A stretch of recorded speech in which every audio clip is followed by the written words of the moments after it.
जी, अस्सलाम वालेकुम everyone. I hope कि आप लोग खैरियत से होंगे और मेरी आवाज़ सुन सकते होंगे। जैसे कि आप लोगों को पता है कि कल से मुराद परसों हमने जो वर्क एनर्जी एंड पावर का चैप्टर जो स्टार्ट किया था, और वर्क एनर्जी एंड पावर के चैप्टर में हमने जो है वो जो डिस्कशन किया था, अगर मैं आपको दिखा सकूं तो परसों जो हमारी क्लास हुई थी उस क्लास में हमने वर्क एनर्जी एंड पावर का चैप्टर स्टार्ट किया था। ये आपको स्क्रीन पे नज़र आ रहा होगा। और हमने ये डिस्कस किया था कि इस चैप्टर में हमें 5 सब टॉपिक्स पढ़ने हैं। हमें पहले वर्क के बारे में पढ़ना है, फिर एनर्जी के बारे में पढ़ना है, फिर law of conservation of energy के बारे में पढ़ना है, फिर हमें पावर के बारे में पढ़ना है और फिर हमें एफिशिएंसी के बारे में पढ़ना है। और इन पांचों सब टॉपिक्स के बाद आपको एक वर्कशीट सॉल्व करनी है।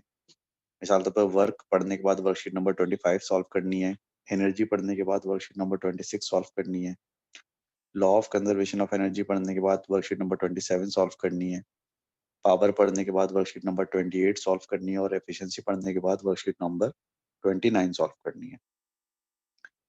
इसमें से हमने जो है वो वर्क का जो कॉन्सेप्ट है उसके ऊपर बात कर ली थी। ठीक है, ये हमने वर्क का कॉन्सेप्ट बड़ी तफसील से डिस्कस किया था। डिफरेंट पॉसिबिलिटीज डिस्कस की थी, different types of works discuss किए थे, उनकी कैलकुलेशन फॉर्मूले वगैरह डिस्कस किए थे। फिर उसके बाद हमने वर्कशीट नंबर 25 की थी जो कि वर्क के उसके बाद फिर हमने एनर्जी का टॉपिक स्टार्ट किया था। और उसमें सबसे पहले हमने डिस्कस किया था कि एनर्जी हम कहते किसे हैं। तो एनर्जी हम एबिलिटी टू डू वर्क को कहते हैं, और एनर्जी की स्केलर क्वांटिटी है और उसकी एसआई यूनिट जूल होती है। फिर हमने डिफरेंट फॉर्म्स ऑफ एनर्जी पे बात करना शुरू की थी और हमने काइनेटिक एनर्जी पे जो है वो बात की थी। ठीक है, और काइनेटिक का फॉर्मूला हमने ड्राइव किया था हाफ एम बी स्क्वायर। अब यहीं से हम बात आज शुरू करेंगे। और आज जो डेट है माशाल्लाह से वो क्या है, आज जो डेट है वो है 13 जनवरी 2021। और आज जो दिन है वो दिन है वेडनेसडे। ठीक है,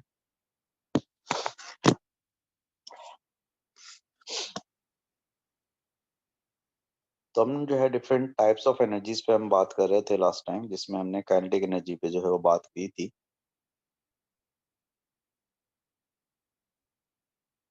ठीक है, जैसे कि हम बचपन से पढ़ते आ रहे हैं कि डिफरेंट फॉर्म्स ऑफ एनर्जीज होती हैं और उनको हम नाम भी जानते हैं। There are various kinds of energy. Energy की बहुत सारी फॉर्म्स होती हैं, बहुत सारी काइंड्स होती हैं। मिसाल के तौर पर जैसे हमने डिस्कस किया है काइनेटिक एनर्जी को,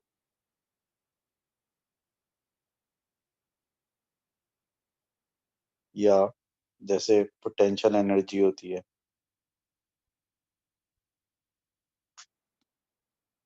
या जैसे आपकी इलेक्ट्रिक एनर्जी होती है, या सोलर एनर्जी होती है, या आपकी साउंड एनर्जी होती है, या आपकी न्यूक्लियर एनर्जी होती है, या आपकी जो है जियो थर्मल एनर्जी होती है,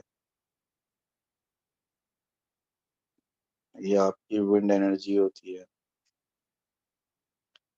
या आपकी जो है थर्मल एनर्जी होती है, हीट एनर्जी। एक आपकी फॉसिल फ्यूल एनर्जी होती है,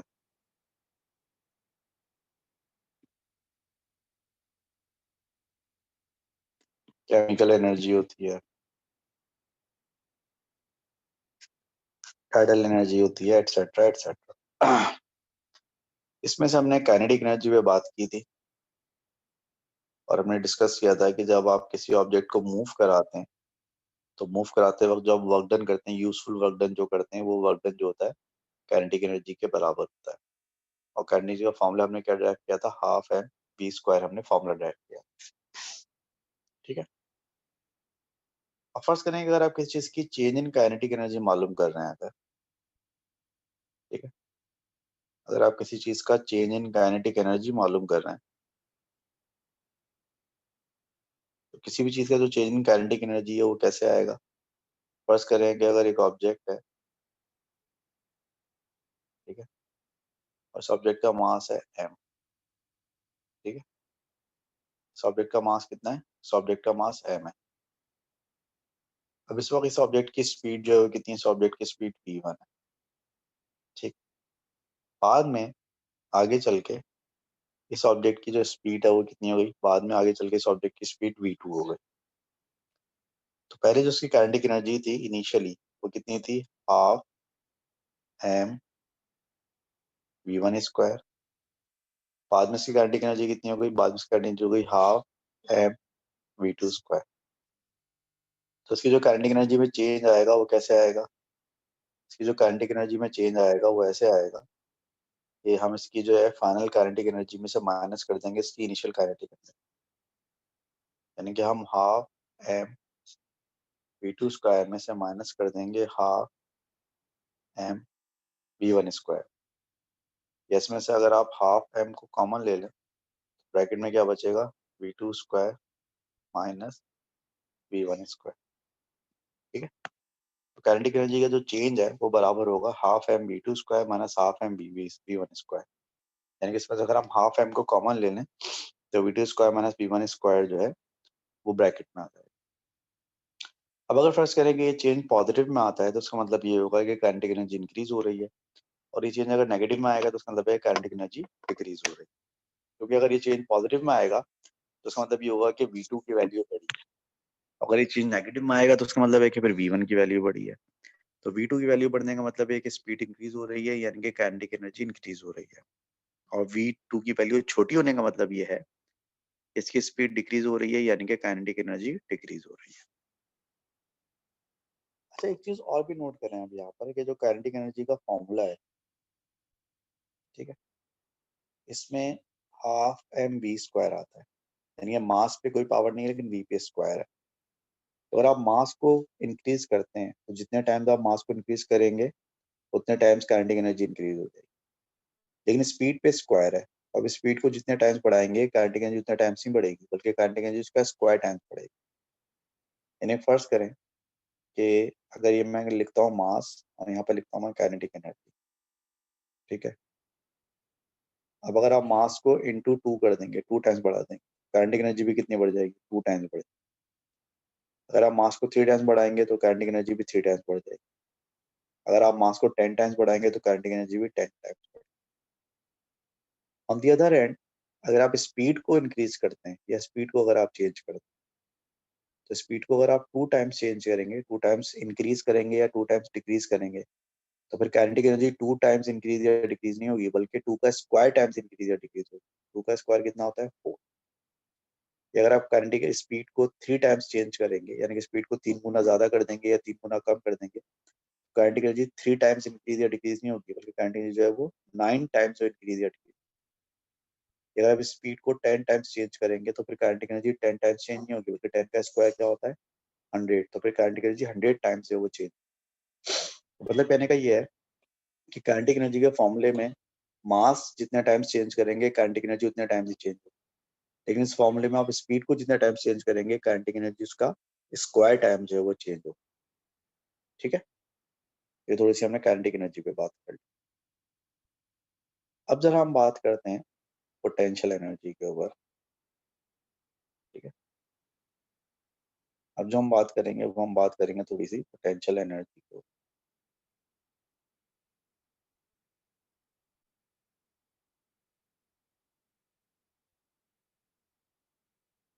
देखिए, पोटेंशियल एनर्जी के जो मामला हैं वो कुछ इस तरह से हैं कि पोटेंशियल एनर्जी बेसिकली एक जनरल टर्म है, और जनरली इसको अगर हम जनरली स्पीकिंग डिफाइन करें तो पोटेंशियल एनर्जी का मतलब क्या है?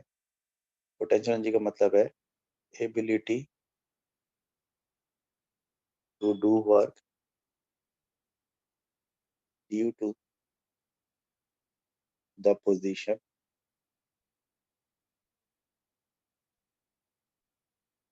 और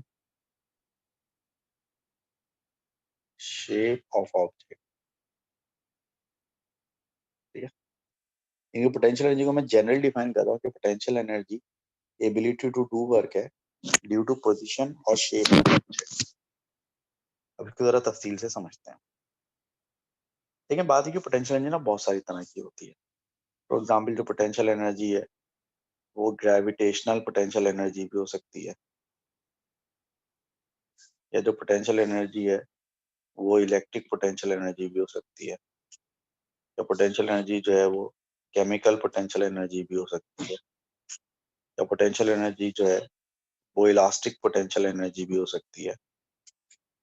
तो अब जो ये इलेक्ट्रिक पोटेंशियल एनर्जी है या ग्रेविटेशनल पोटेंशियल एनर्जी है, ये बेसिकली ऑब्जेक्ट की पोजीशन की वजह से होती है। ये जो इलास्टिक पोटेंशियल एनर्जी है ये ऑब्जेक्ट के शेप की वजह से होती है। तो इसलिए हम कह रहे हैं कि पोटेंशियल एनर्जी को जनरली जब हम डिफाइन कर रहे हैं तो हम कह रहे हैं कि ये एबिलिटी टू डू वर्क है ड्यू टू द पोजीशन और the shape of object. Object की पोजीशन या ऑब्जेक्ट की शेप की वजह से जो उसके अंदर काम करने की सलाहियत आती है वो उसकी पोटेंशियल एनर्जी कहलाती है। अब इसमें से अगर हम स्पेसिफिकली जो है वो बात करें ग्रेविटेशनल पोटेंशियल एनर्जी पे, अगर ठीक है स्पेसिफिकली अगर हम अलग से ग्रेविटेशनल पोटेंशियल एनर्जी पे बात करें तो ग्रेविटेशनल पोटेंशियल एनर्जी को हम जीपीई से शो कर सकते हैं। जीपीई का मतलब है gravitational potential energy.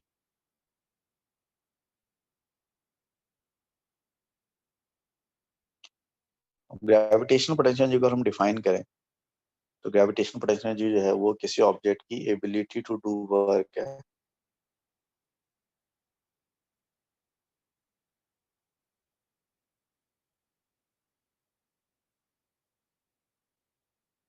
Due to position in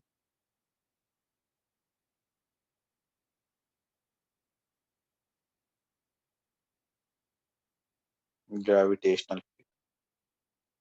gravitational field में किसी ऑब्जेक्ट की जो पोजीशन होती है उसकी वजह से जो उसके अंदर काम करने की सलाहियत आती है that is called gravitational potential energy, यानी कि ability to do work due to position in gravitational field. Gravitational field में जो आपकी पोजीशन होती है उसकी वजह से जो वर्क करने की सलाहियत आपके अंदर आती है वो ग्रेविटेशनल पोटेंशियल एनर्जी कहलाती है। मिसाल के तौर पर फर्ज करें कि अगर ये जमीन है और यहाँ पर एक ऑब्जेक्ट इस जगह पर है और एक ऑब्जेक्ट इस जगह पर है, तो इन दोनों ऑब्जेक्ट की जो ग्रेविटेशनल पोटेंशियल एनर्जी होगी वो डिफरेंट होगी, क्योंकि दोनों की जो पोजीशन है ग्रेविटेशनल फील्ड में यानी कि जमीन के फील्ड के अंदर जो इनकी पोजीशन है वो डिफरेंट है। इनमें से एक ऑब्जेक्ट जो है जमीन के करीब है और इनमें से एक ऑब्जेक्ट जो है जमीन से दूर है। तो जो ऑब्जेक्ट जमीन से दूर होगा उसकी जो पोटेंशियल एनर्जी है वो ज्यादा होगी अगर दोनों का मास बराबर है तो, और जो ऑब्जेक्ट जमीन के करीब होगा उसकी जो ग्रेविटेशनल पोटेंशियल एनर्जी होगी वो लोअर होगी अगर दोनों का मास बराबर है तो, यानी अगर दोनों का मास अगर अहम है तो आप जमीन से जितना दूर होंगे आपकी ग्रेविटेशनल पोटेंशियल एनर्जी उतनी हायर होगी, और आप जमीन से जितना करीब होंगे आपकी ग्रेविटेशनल पोटेंशियल एनर्जी उतनी लोअर। ठीक है।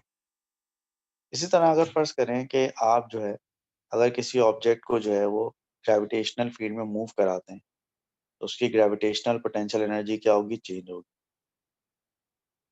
और जो ग्रेविटेशनल पोटेंशियल एनर्जी का चेंज होता है वो किसके बराबर होता है, वो बेसिकली mgh के बराबर होता है। अब यहाँ पर m का मतलब क्या होता है, ऑब्जेक्ट का मास, और h का मतलब क्या होता है, h का मतलब होता है वर्टिकल हाइट या वर्टिकल डिस्टेंस। ठीक है। मसला ये है कि जब भी आप किसी फील्ड के अंदर एक ऑब्जेक्ट को मूव कराते हैं तो उसकी जो ग्रेविटेशनल या किसी भी फील्ड के अंदर की चाहे इलेक्ट्रिक हो चाहे ग्रेविटेशनल हो, तो किसी भी पोटेंशियल एनर्जी का जो चेंज होता है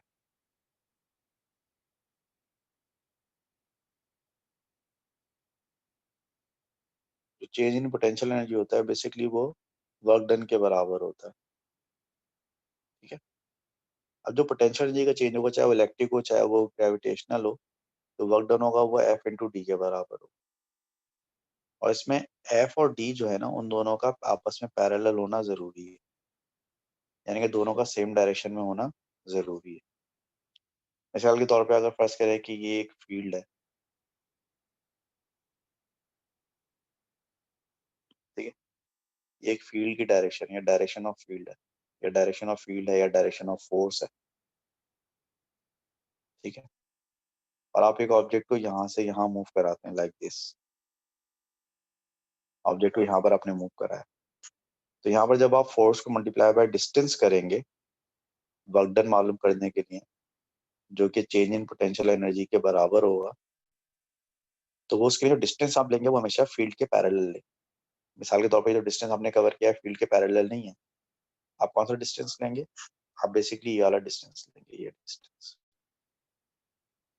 थिंक ये जो डिस्टेंस है ना यहाँ से यहाँ तक का,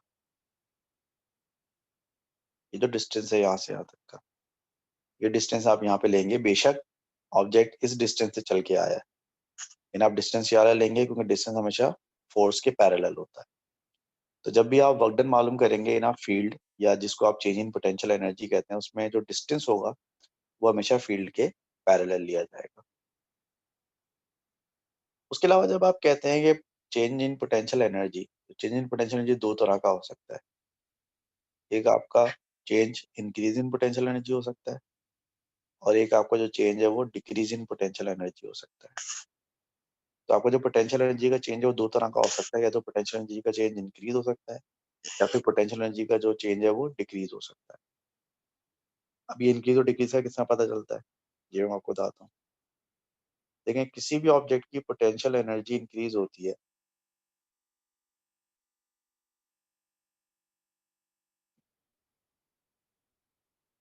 potential energy increases when work is done on the field। जब फील्ड के अगेंस्ट या फील्ड के ऊपर काम किया जाता है तो पोटेंशियल एनर्जी इंक्रीज होती है, and potential energy decreases when work is done by the field। और पोटेंशियल एनर्जी डिक्रीज होती है जब वर्क डन फील्ड करता है। जब work done by the field होगा तो पोटेंशियल एनर्जी आपकी डिक्रीज होगी, और जब work done on the field होगा तो पोटेंशियल एनर्जी आपकी इंक्रीज होगी। ठीक है, potential energy increases when work is done on the field, and potential energy decreases when work is done by the field। अब इस बात को मैं जरा एक्सप्लेन करता हूँ आपको। देखिए, फर्ज करें कि ये आपकी ग्रेविटेशनल फील्ड है इस तरफ, यानी कि जमीन आपकी नीचे की तरफ है। ये आपकी कौन सी फील्ड है? ये आपकी ग्रेविटेशनल फील्ड। ज़ाहिर है ग्रेविटेशनल फील्ड की जो डायरेक्शन होती है जमीन की तरफ होती है, नीचे ग्राउंड की तरफ होती है। अब इस ग्रेविटेशनल फील्ड में फर्ज करें कि ये एक मास है, इस मास को आप नीचे लेकर आते हैं यहाँ पर, इस मास को आप यहाँ पे नीचे लेकर आते हैं। जब आप इस मास को नीचे लेकर आएंगे तो ये खुद नीचे आ जाएगा या आपको लाना पड़ेगा? ये मास खुद नीचे आ जाएगा। ये क्या कहलाएगा? ये कहलाएगा work done by the field. ये क्या कहलाएगा? कहलाएगा वर्क डन बाय द। और जो work done by the field होगा ये किसके बराबर होगा? ये work done by the field बराबर होगा decrease in gravitational potential energy के बराबर होगा। ऐसे ही अगर आप जो है इस फील्ड में जो है वो एक मास को ऊपर लेके जाते हैं, ये एक मास है, और इस मास को ऊपर की तरफ यहाँ लेके जाते हैं। जब आप इस मास को ऊपर की तरफ लेके जाएंगे तो यहाँ पर ये मास खुद से ऊपर नहीं जाएगा, फील्ड इसको ऊपर नहीं लेके जाएगी, आपको लेके जाना पड़ेगा। जब आप इसको फील्ड के अगेंस्ट लेके जाएंगे तो ये work done against the field कहलाएगा, या work done on the field कहलाएगा। और ये work done on the field होगा, ये increase in gravitational potential energy के बराबर हो। ठीक है, अगर आप ग्रेविटेशन के बजाय इलेक्ट्रिक फील्ड की एग्जांपल ले लें, मिसाल के तौर पे मैं आपसे कहता हूँ कि ये एक पॉजिटिव प्लेट है, फर्स्ट करें ये एक नेगेटिव प्लेट है। तो आपने ओ लेवल्स में पढ़ा था कि जो इलेक्ट्रिक फील्ड होती है वो पॉजिटिव से नेगेटिव की तरफ होती है। तो ये आपकी इलेक्ट्रिक फील्ड की डायरेक्शन आ गई। ठीक है, तो ये पॉजिटिव से नेगेटिव आपकी इलेक्ट्रिक फील्ड हो गई। अब इस इलेक्ट्रिक फील्ड के अंदर तो फर्स्ट करें एक पॉजिटिव चार्ज है, और पॉजिटिव चार्ज को हम इस तरफ मूव कराते हैं। तो जब हम पॉजिटिव चार्ज को इस तरफ मूव कराएंगे तो क्या हमें इसको मूव कराने के लिए एनर्जी खर्च करना पड़ेगी कि ये खुद ही मूव कर जाए, फील्ड खुद ही मूव करा लेगी? तो सवाल का जवाब ये है कि फील्ड इसको खुद मूव करा लेगी, क्योंकि लेफ्ट साइड पर पॉजिटिव प्लेट है, राइट साइड पर नेगेटिव प्लेट है। तो पॉजिटिव प्लेट इसको पुश करेगी और नेगेटिव प्लेट इसको पुल करेगी अपनी तरफ, तो ये वर्क डन खुद ही हो जाएगा। तो ये क्या कहलाएगा? ये कहलाएगा work done by the field. ठीक है, ये कहलाएगा work done by the field. और work done by the field जो है बेसिकली किसके बराबर होता है? बराबर होता है डिक्रीज इन पोटेंशियल एनर्जी के बराबर होता है। सिमिलरली फर्स्ट करें कि हमारे पास एक नेगेटिव चार्ज है, उस नेगेटिव चार्ज को हम इस तरफ मूव करा दें। तो जब हम नेगेटिव चार्ज को उस तरफ मूव कराएंगे तो ये खुद मूव करेगा या हमें कराना पड़ेगा? इस नेगेटिव चार्ज को हमें मूव कराना पड़ेगा। उसकी जगह लेफ्ट वाली जो पॉजिटिव प्लेट है वो उसको अट्रैक्ट कर रही होगी, राइट वाली उसको रिपेल कर रही होगी, लेकिन हम इसको पॉजिटिव से दूर लेके जा रहे हो, नेगेटिव के पास लेके जा रहे हैं। तो यहाँ पे जो वर्क डन हो रहा होगा वो work done on the field हो रहा होगा, अगेंस्ट द फील्ड हो रहा होगा। That is work done on the field. और यहाँ पे जो work done on the field हो रहा होगा ये बेसिकली किसके बराबर होगा? ये बेसिकली बराबर होगा increase in electric potential energy या इंक्रीज इन पोटेंशियल एनर्जी के बराबर। सो बॉटम लाइन ये है कि जब आप कोई भी पोटेंशियल एनर्जी कैलकुलेट करेंगे, चाहे वो ग्रेविटेशनल हो चाहे वो इलेक्ट्रिक हो, तो वो पोटेंशियल एनर्जी का जो चेंज होगा वो बराबर होगा वर्क डन के। वर्क डन बराबर होती है फोर्स इनटू डिस्टेंस। बाहर कौन है भाई? बेल बज रही बात है। तो वो जो है वर्क डन जो है वो फोर्स इनटू डिस्टेंस के बराबर होगा। और डिस्टेंस और फोर्स आपस में क्या होना चाहिए? फोर्स और डिस्टेंस आपस में पैरेलल होना चाहिए। ठीक है, फोर्स और डिस्टेंस आपस में पैरेलल होना चाहिए। अगर फोर्स और डिस्टेंस आपस में पैरेलल नहीं है तो वो वाला डिस्टेंस नहीं जो कि फोर्स के पैरेलल। और दूसरी बात ये कि जो पोटेंशियल एनर्जी का जो चेंज है वो कभी इंक्रीज होगा कभी डिक्रीज होगा। तो पोटेंशियल एनर्जी का चेंज जो है वो इंक्रीज कब होगा? जब आप work done against the field करेंगे, ऑन द फील्ड करेंगे। और पोटेंशियल एनर्जी का चेंज डिक्रीज कब होगा? जब आप work done by the field करेंगे। वर्क डन फील्ड करेगी तो पोटेंशियल एनर्जी डिक्रीज होगी। अगर आप वर्क डन करेंगे अगेंस्ट द फील्ड तो पोटेंशियल एनर्जी इंक्रीज होगी। ठीक है, अच्छा एक एस्पेक्ट जरा और डिस्कस करते हैं। फर्स्ट करें कि अगर मैं आपसे कहूँ, एक सवाल है, सवाल ये कि देखें भाई ये ग्राउंड टेबल है, ठीक है, ये एक ऑब्जेक्ट यहाँ पे रखा हुआ है माशाल्लाह से,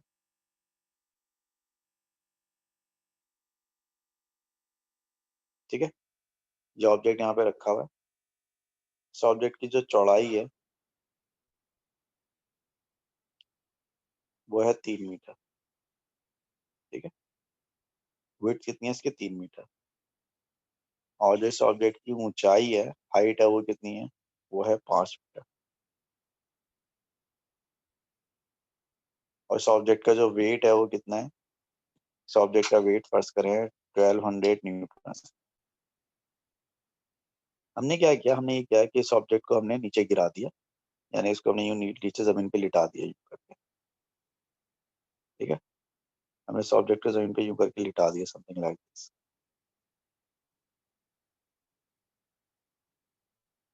सेम ऑब्जेक्ट को हमने जमीन पे गिरा दिया नीचे, थोड़ा और गिरा दें, इस तरह से गिरा।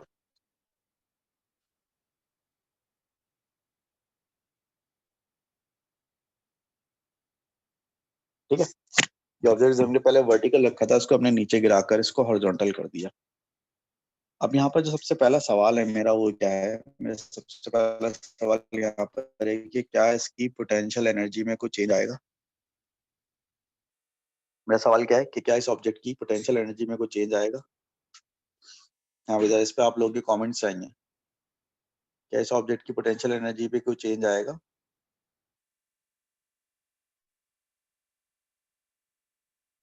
हाँ भैया, एनीवन, आप में से कोई भी जो कमेंट्री करना चाहे इसके ऊपर, क्या इसकी पोटेंशियल एनर्जी पे कोई चेंज आएगा या नहीं? हाँ भैया, तो अभी आ रही शायद आएगा आएगा। अच्छा, अनस भाई कह रहे हैं क्या आएगा?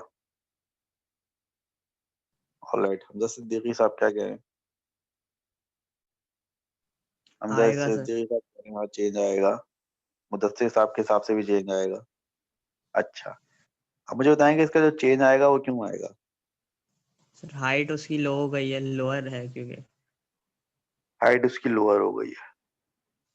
तो जब उसकी पोटेंशियल एनर्जी का हम चेंज मालूम करेंगे, और पोटेंशियल एनर्जी का चेंज मालूम करते वक्त जो हम डेल्टा एच लेंगे या जो एच लेंगे वो कैसे लेंगे? अगर आप ये समझते हैं कि इसकी हाइट जो है पहले 5 मीटर थी, सही है, और अब इसकी हाइट कितनी हो गई? अब इसकी हाइट जो है 3 मीटर हो गई। तो अगर आप ये समझते हैं कि इसकी हाइट में चेंज 2 मीटर का आया है 5 मीटर से 3 मीटर, तो आप गलत सोचते हैं। वजह सुनिए उसकी क्या है। देखिए जब भी आप पोटेंशियल एनर्जी का फॉर्मूला लगाएंगे या चेंज इन पोटेंशियल एनर्जी का फॉर्मूला लगाएंगे आप, जिसमें आप हाइट लेंगे यानी कि डेल्टा एच लेंगे, तो इसमें हमेशा याद रखें कि जो डेल्टा एच आप नापेंगे ना, जो हाइट का चेंज नापेंगे, इसको आप हमेशा मेजर करेंगे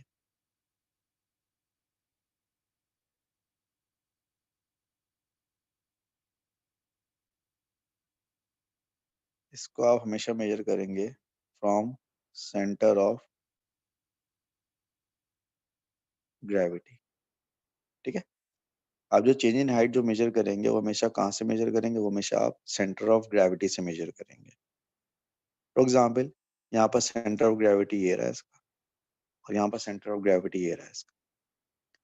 अब यहाँ पर इनिशियली जिसका सेंटर ऑफ ग्रेविटी था वो जमीन से कितना ऊपर था, सेंटर ऑफ ग्रेविटी जमीन से 2.5 मीटर ऊपर था, क्योंकि इसकी टोटल हाइट 5 मीटर है, तो सेंटर ऑफ ग्रेविटी सेंटर में होगा, इनके 2.5 मीटर की हाइट पर होगा। जिसको नीचे आपने लिटा दिया तो उसकी टोटल हाइट 3 मीटर हो गई, तो इसका सेंटर ऑफ ग्रेविटी कितना हो जाएगा, इसका सेंटर ऑफ ग्रेविटी 1.5 मीटर हो जाएगा। तो अभी आप देखेंगे कि इसका सेंटर ऑफ ग्रेविटी कितना लो होगा, यानी कि डेल्टा एच यहाँ पर कितना होगा। पहले इसका सेंटर ऑफ ग्रेविटी जो था 2.5 मीटर की हाइट पे था, इसका सेंटर ऑफ ग्रेविटी 1.5 मीटर की हाइट पर हो गया। तो जो सेंटर ऑफ ग्रेविटी की हाइट में जो चेंज आया वो कितना आया, 1.0 मीटर का चेंज आया इसका। चेंज इन हाइट जो आया है इसका वो 1.0 मीटर आई है इसका चेंज ऑफ हाइट। ठीक है। अब आप जब इसका चेंज इन पोटेंशियल एनर्जी मालूम करेंगे, तो इसका जो चेंज इन पोटेंशियल एनर्जी होगा वो किसके बराबर होगा, एम जी डेल्टा एच के बराबर होगा। इसमें तो जो एम जी होता है वो क्या होता है, इसमें तो जो एम जी होता है वो बेसिकली वेट होता है। तो इसका वेट आपको गिवन है सब्जेक्ट का वेट आपको कितना गिवन है, सब्जेक्ट का वेट आपको गिवन है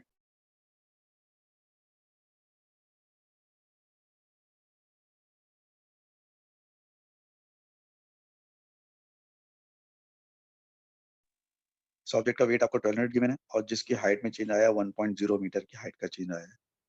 तो लिहाजा जो आपका चेंज इन पोटेंशियल एनर्जी हो जाएगा वो कितना हो जाएगा, वो हो जाएगा 1200 जूल्स।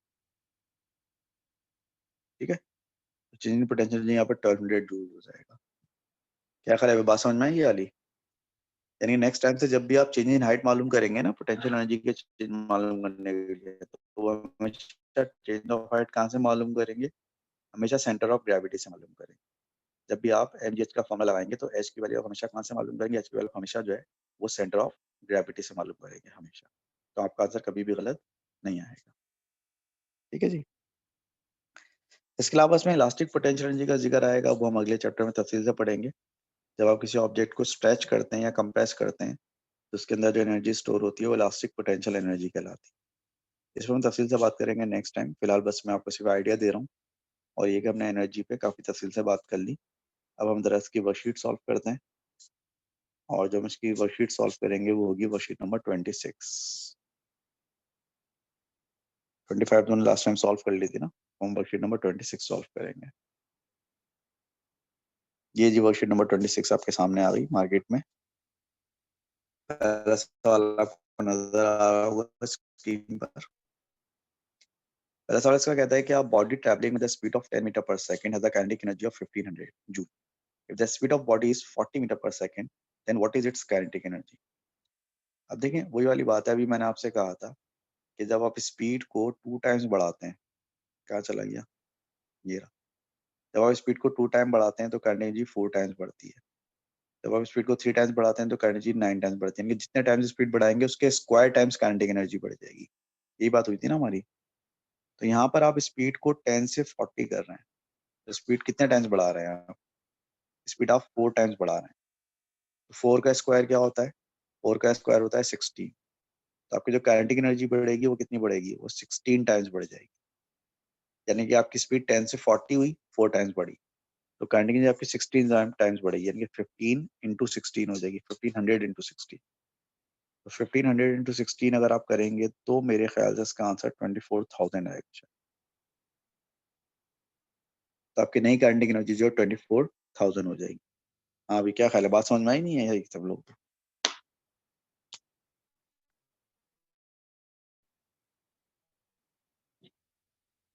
ये मैंने क्वेश्चन सॉल्व किया, समझ में आया आप सब लोगों के? नहीं सर ये वाला नहीं है। नहीं है समझ में। देखें अभी जो मैंने आपको ये बात बताई थी कि जब आप किसी ऑब्जेक्ट का मास बढ़ाते हैं तो जितने टाइम्स मास बढ़ाएंगे काइनेटिक एनर्जी उतने टाइम्स बढ़ जाएगी, ठीक है। और स्पीड जितने टाइम्स बढ़ाएंगे काइनेटिक एनर्जी उसके स्क्वायर टाइम्स बढ़ जाएगी। तो इस सवाल में आप ऑब्जेक्ट की स्पीड को 10 से 40 कर रहे हैं, तो स्पीड को 10 से 40 करने का मतलब ये है कि आपने जो है वो स्पीड कितने गुना बढ़ा दी इसकी, आपने इसकी स्पीड 4 टाइम्स बढ़ा दी। तो स्पीड जितने टाइम्स बढ़ती है काइनेटिक एनर्जी उसका स्क्वायर टाइम्स बढ़ती है। तो अगर आपने स्पीड 4 टाइम्स बढ़ाई है तो काइनेटिक एनर्जी उसका 16 टाइम्स बढ़ेगी। तो काइनेटिक एनर्जी अगर 1500 जूल थी तो 1500 मल्टीप्लाई बाय 16 टाइम्स बढ़ जाएगी। अगर आपको ये बात इस तरह समझ में नहीं आ रही ना तो फिर इसको एक दूसरे तरीके से भी करके देखते हैं, जो जरा कम पढ़े लिखे लोग होते हैं उनके लिए जो हम सॉल्व करते हैं।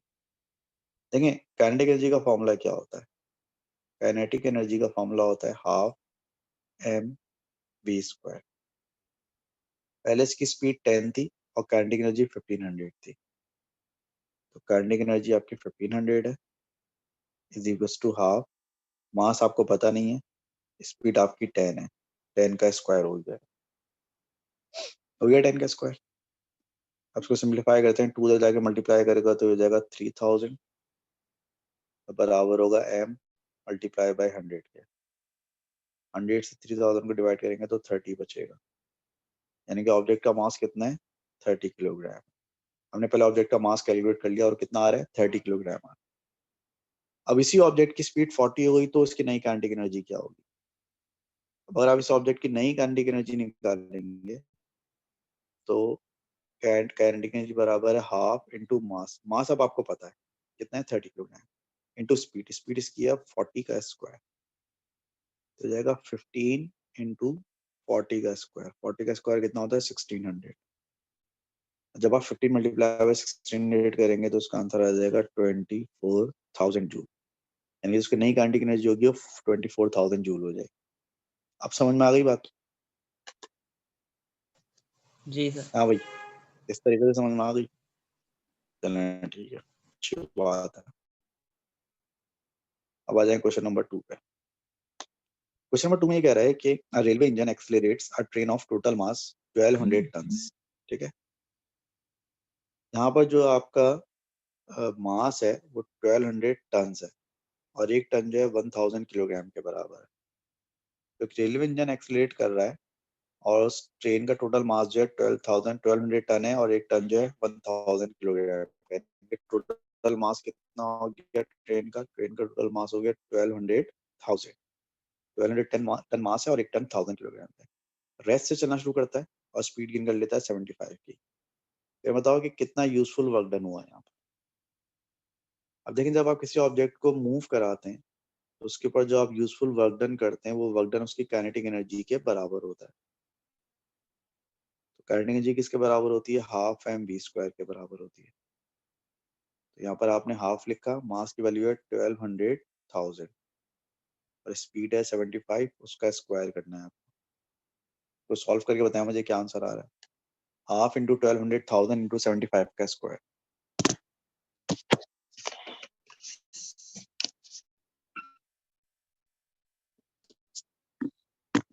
अब इसका आंसर बताएं क्या आ रहा है? हाफ इंटू 1200,000 इंटू 75 का स्क्वायर।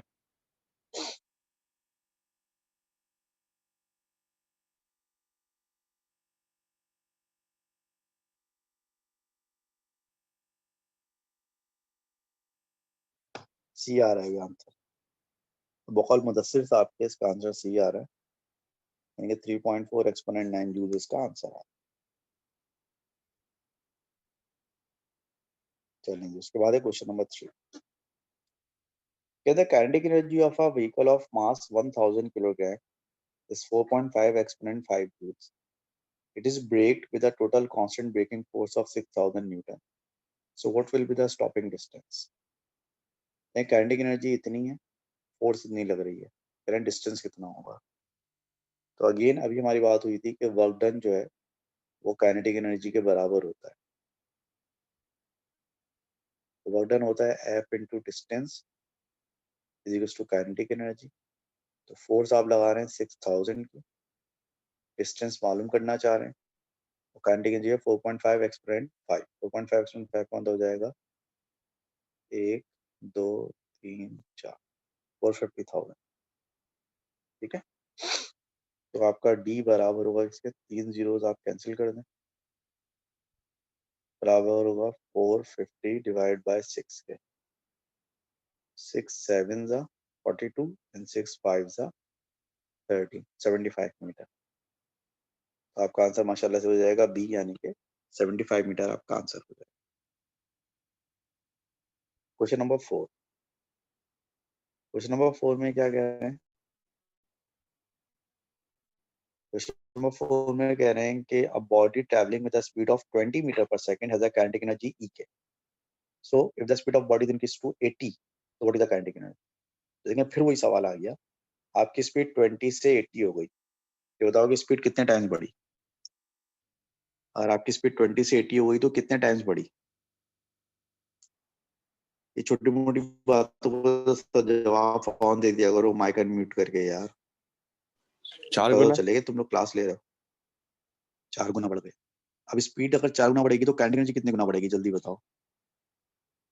16 अगर गुना स्पीड नहीं, मैंने कहा था जिस स्पीड जितने टाइम्स बढ़ती है काइनेटिक एनर्जी उसका स्क्वायर टाइम्स बढ़ती है। तो अगर स्पीड 4 गुना बढ़ जाएगी ना, शुरू में क्या हुआ था, शुरू में भी तो यही हुआ था। पहले आपकी स्पीड 10 से 40 यानी कि 4 गुना बढ़ी थी, तो काइनेटिक एनर्जी 1500 मल्टीप्लाई बाय 16 यानी कि 24,000 हो गई थी। 16 टाइम्स बढ़ गई थी ना काइनेटिक एनर्जी। तो यहाँ पर भी आपकी स्पीड 4 टाइम्स बढ़ रही है। तो अगर स्पीड 4 टाइम्स बढ़ रही है तो काइनेटिक एनर्जी कितने टाइम्स बढ़ेगी? 16 टाइम्स बढ़ेगी। तो पहले अगर आपकी काइनेटिक एनर्जी ई के थी, तो अब आपकी काइनेटिक एनर्जी क्या हो जाएगी? तो आपकी काइनेटिक एनर्जी 16 टाइम्स ऑफ ई के हो जाएगी। जितने टाइम स्पीड बढ़ती है काइनेटिक एनर्जी उसके स्क्वायर टाइम्स बढ़ती है। सही में हजम हुई बात कुछ ये?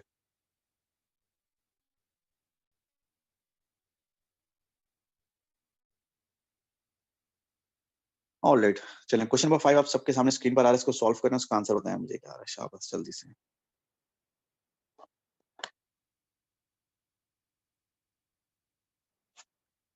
अब क्वेश्चन नंबर 5 सॉल्व करें सब लोग, आपके सामने आ रहा है स्क्रीन पर।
हाँ बिल्कुल, समझ में आई बात।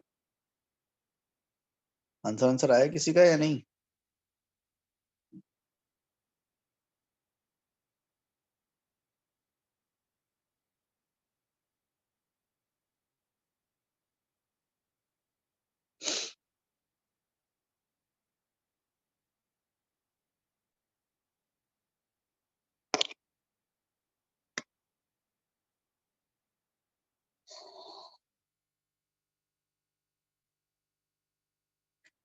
अभी आंसर निकाल के बताएं, हम में से कोई तो बताया मुझे आंसर निकाल के।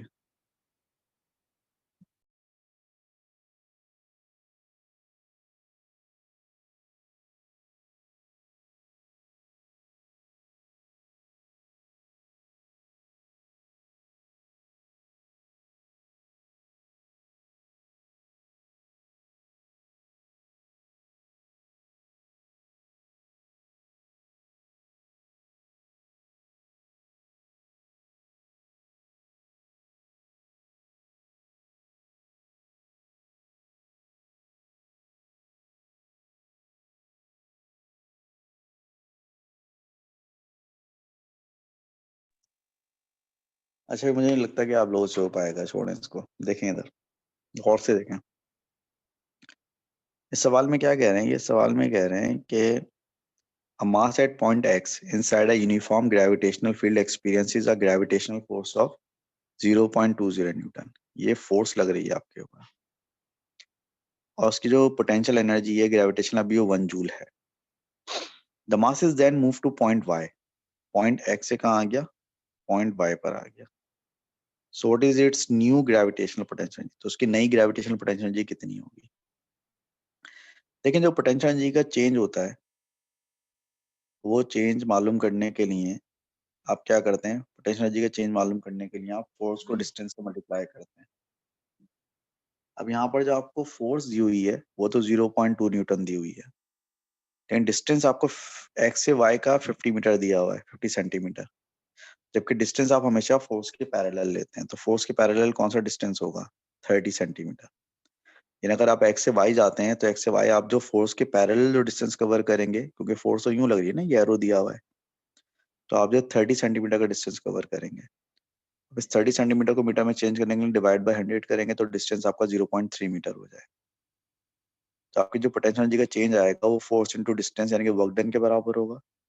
0.2 मल्टीप्लाई बाय 0.3 के बराबर होगा। ये बन जाएगा 0.06 जूल्स।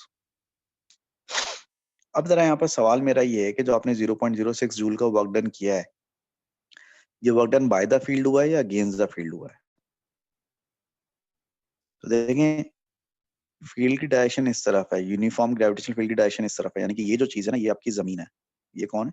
ये आपकी जमीन है, ये ग्राउंड है आपका। तो अगर आप ऑब्जेक्ट को इधर लेके गए 30 सेंटीमीटर इधर, तो आप ये जमीन से ऊपर लेके गए हैं, इनके अगेंस्ट द फील्ड लेके गए हैं, तो ये work done on the field है, यानी कि ये इंक्रीज इन पोटेंशियल एनर्जी के बराबर है। तो पहले आपकी पोटेंशियल एनर्जी 1 जूल थी, उसमें आपने इंक्रीज कितना कर दिया? 0.06 का आपने इंक्रीज कर दिया।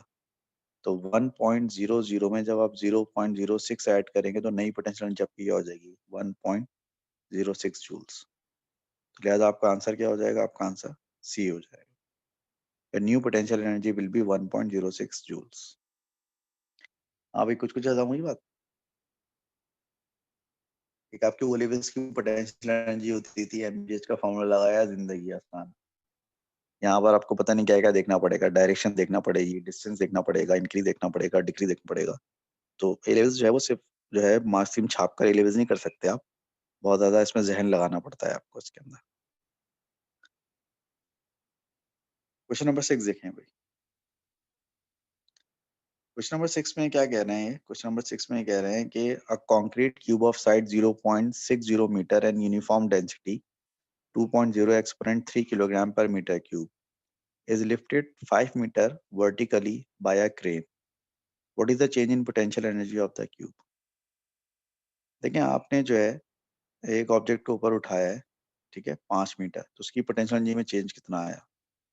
जो पोटेंशियल एनर्जी का चेंज होता है वो किसके बराबर होता है? वो बराबर होता है mgh के बराबर होता है। h आपको दिया हुआ है 5 मीटर, g के वाले को पता है कितनी होती है? 9.8। मास नहीं पता, तो मास के लिए उन्होंने आपको क्या दी हुई है? डेंसिटी दी है, और आपको डायमेंशन दिए हैं ताकि आप इससे वॉल्यूम मालूम कर सकें। क्यूब है, क्यूब का मतलब ये होता है कि उसकी हर साइड जो होती है बराबर होती है। तो वॉल्यूम इसका होगा 0.6 इंटू 0.6 इंटू 0.6 मीटर क्यूब। ये क्या हो गया? ये वॉल्यूम हो गया। डेंसिटी कितनी दी हुई है आपको? डेंसिटी दी हुई है 2.0 एक्सपोनेंट 3। तो मास किसके बराबर होता है? मास बराबर होता है डेंसिटी इंटू वॉल्यूम के बराबर होता है। तो आपका जो चेंज इन पोटेंशियल एनर्जी होगा उसमें आप मास की जगह रखेंगे डेंसिटी यानी 2 एक्सपोनेंट 3 इंटू वॉल्यूम यानी कि 0.6 का क्यूब। जी की वैल्यू है 9.8 और हाइट की वैल्यू है 5। तो इसको फटाफट सॉल्व करके बता दें क्या आंसर आ रहा है इसका। 2000 मल्टीप्लाई बाय 0.6 का cube multiply by 9.8 multiply by 5। जल्दी से शाबाश, आनंद फानंद।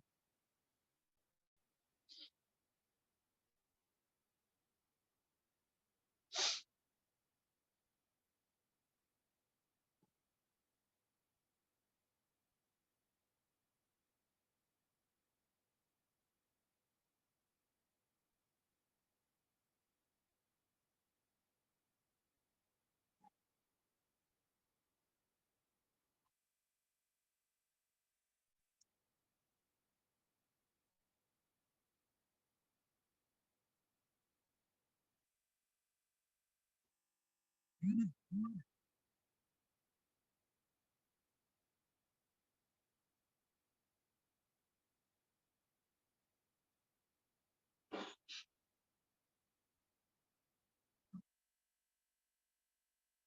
भाई, तो क्या जवाब आया इसका? 21,000 यानी कि 21 किलो जूल्स। ठीक है, तो भाई बकौल जो है मुदस्सिर साहब के, इसका आंसर बी आ रहा है, 21,000 जूल्स आ रहा है। ठीक है, अच्छा अब आप ऐसे कीजिएगा कि क्वेश्चन नंबर 8 7 चले कर ही ले हैं, इसको जान छोड़े। क्वेश्चन नंबर 7 देखें जल्दी से, इसमें क्या क्या कह रहे हैं। यानी यूनिफॉर्म सॉलिड ब्लॉक है जिसका वेट 500 न्यूटन है, उसकी वेट 0.4 मीटर है, हाइट 0.6 मीटर है, वो एक एज ऑफ द स्टेप पर है जिसकी डेप्थ 0.8 मीटर है, नीचे गिरा दिया ब्लॉक, तो उसकी पोटेंशियल एनर्जी में कितना चेंज आया। तो मैंने आपसे कहा था कि जो हम चेंज इन पोटेंशियल एनर्जी लेते हैं उसमें हम हाइट कहाँ से निकालते हैं, सेंटर ऑफ ग्रेविटी से निकालते हैं। ये बात हुई थी ना हमारी अभी। तो देखिए यहाँ पे इसका सेंटर ऑफ ग्रेविटी इस जगह पर है, और यहाँ पर जो इसका सेंटर ऑफ ग्रेविटी है वो इस जगह पर। ये जो सेंटर ऑफ ग्रेविटी है ये ब्लॉक के हाफ पर है, यानी कि ये हाइट आपकी है 0.3 मीटर, 0.3 मीटर है, और ये भी ब्लॉक का हाफ होगा, ये कितना होगा, 0.2 मीटर होगा। अब अगर ये 0.2 मीटर है, यहाँ से यहाँ तक अगर 0.2 मीटर है, तो ये कितना होगा, ये हाइट होगी 0.8 माइनस 0.2, यानी 0.6 मीटर। तो आपका सेंटर ऑफ ग्रेविटी ओवरऑल यहाँ से यहाँ तक आ गया, तो यहाँ से यहाँ तक हाइट में कितना चेंज आया, 0.3 प्लस 0.6, इनके 0.9 मीटर। अब जो आप चेंज इन पोटेंशियल एनर्जी निकालेंगे वो कैसे निकालेंगे, चेंज इन पोटेंशियल एनर्जी आप निकालेंगे mgh से। mg का मतलब है वेट, तो वेट इसका दिया हुआ होगा, वेट इसका कितना दिया हुआ है, 500 न्यूटन, और उसकी जो सेंटर ऑफ ग्रेविटी की हाइट चेंज हुई है कितनी चेंज हुई है, 0.9 चेंज हुई है, तो जगह 4,500, जो पोटेंशियल एनर्जी का चेंज आएगा वो 4,500 नहीं, 4,500 नहीं, बेसिकली 450 जूल्स।